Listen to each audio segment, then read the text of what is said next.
Baik, Assalamualaikum warahmatullahi wabarakatuh. Selamat pagi, siang, atau sore semuanya. Perkenalkan, kami dari kelompok 1A. Di sini, saya Andi Suci Herunisa dan teman saya satunya lagi, Alia. Kami akan membahas tentang materi yang telah kami pelajari di mata kuliah Teori Bahasa dan Akamata. Nah, baik, seperti yang telah kita ketahui, di zaman yang makin canggih seperti sekarang ini, kita sering berpikir bahwa komputer itu bisa melakukan apa saja. Nah, ternyata terdapat beberapa permasalahan yang secara matematika komputer sendiri itu tidak bisa selesaikan. Nah, inilah yang disebut dengan undecidability. Untuk memahami ini, kita perlu paham akan dua konsep, yaitu decidable dan undecidable. Nah, langsung saja kita masuk ke definisi pertama, yaitu decidability. Nah, sesuatu dikatakan decidable jika sesuatu itu memiliki penyelesaian atau solusi.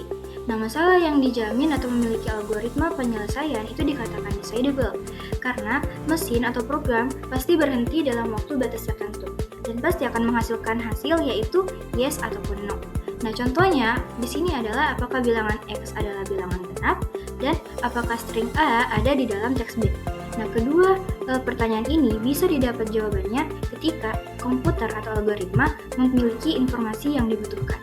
Nah, selanjutnya, lawan dari decidable yaitu undecidable yang akan dijelaskan oleh teman saya.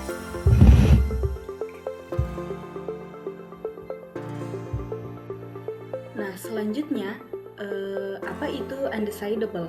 Sebaliknya, undecidable atau keterputusan adalah masalah yang tidak memiliki algoritma sempurna. Artinya, tidak ada algoritma yang dijamin akan selalu berhenti untuk semua input. Ada input yang akan membuat algoritma tersebut masuk ke infinite loop atau berputar selamanya. Nah, selanjutnya kita masuk di definisi Alan Turing. Di sini Alan Turing sendiri adalah tokoh kunci dalam topik ini.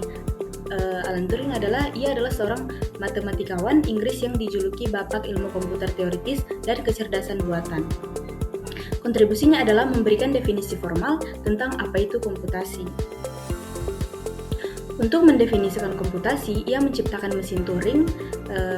Mesin Turing adalah model matematis abstrak dari sebuah komputer atau algoritma. Nah, mesin Turing sendiri memiliki komponen utama yang terdiri dari pita tak terbatas sebagai memori, kepala baca atau tulis, dan pengendali berhingga yang berisi aturan atau state. Dan cara kerjanya sederhana, di setiap langkah mesin ini membaca simbol pada pita, menggantikannya dengan simbol baru, mengubah state, dan menggerakkan kepala ke kiri atau kanan sesuai aturan yang ada. Nah, fungsi utama mesin Turing ini adalah untuk memahami batas-batas komputasi. Ia menjadi standar formal untuk mendefinisikan sebuah algoritma yang ideal. Jika sebuah masalah dapat diselesaikan oleh mesin Turing, masalah itu dianggap dapat dipecahkan atau deducible. Nah, selanjutnya kita masuk di kontribusi terhadap decidability and undecidability. Kontribusi krusial Turing dan TM adalah dalam perukuran batas komputasi, mesin Turing menjadi alat formal untuk membuktikan deducibility. Masalah disebut deducible jika dapat diselesaikan oleh mesin Turing yang selalu berhenti. Keberadaan decider untuk suatu masalah adalah bukti yang solid bahwa masalah itu dapat dipecahkan oleh komputer. Lebih jauh, Turing menggunakan mesin Turing untuk membuktikan bahwa masalah undecidability itu nyata. Ia menunjukkan bahwa tidak semua masalah dapat dipecahkan oleh the decider.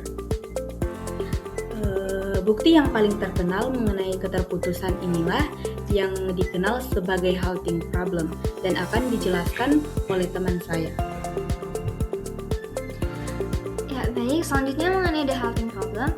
Jadi the halting problem ini merupakan salah satu contoh dari undecidability concept yang telah dijelaskan oleh teman saya sebelumnya.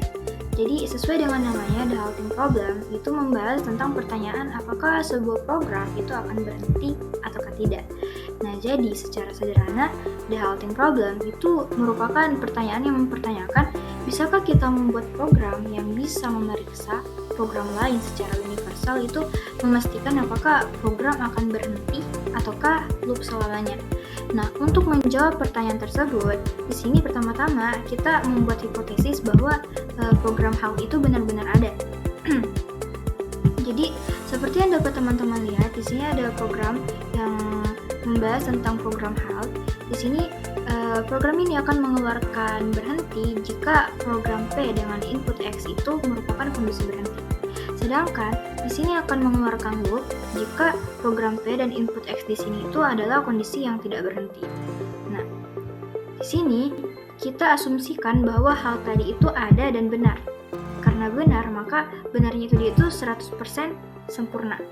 Nah, karena saking sempurnanya, maka kita pun dengan mudah bisa membuat sebuah program yang dapat membalikkan fakta dari program hal tadi. Yang mana kita buat namanya di sini itu adalah program layar. Nah, kalau teman-teman perhatikan, di program layar itu, apapun input, output dari hal, itu akan dikeluarkan secara terbalik. Misalnya, di sini program HAL mengeluarkan berhenti, maka yang dikeluarkan oleh layar itu adalah loop. Sedangkan kalau HAL mengeluarkan loop, maka yang dikeluarkan oleh layar itu berhenti. Jadi apa yang dikeluarkan oleh HAL itu sudah tidak selalu benar. Nah, maka dari itu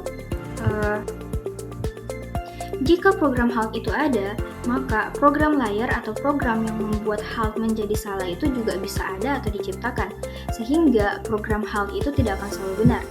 Padahal esensinya program HAL itu adalah program yang selalu benar, makanya dikatakan universal. Sehingga dapat disimpulkan bahwa hal itu mustahil ada karena keberadaannya itu memungkinkan terciptanya program layar yang memaksanya salah. Sehingga karena salah, maka diasumsikan bahwa program ini tidak pernah akan bisa ada. Saya kira cukup sekian materi dari kelompok kami. Apabila ada lebih dan kurang mohon dimaafkan. Wabillahi taufiq wal hidayah. Wassalamualaikum warahmatullahi wabarakatuh.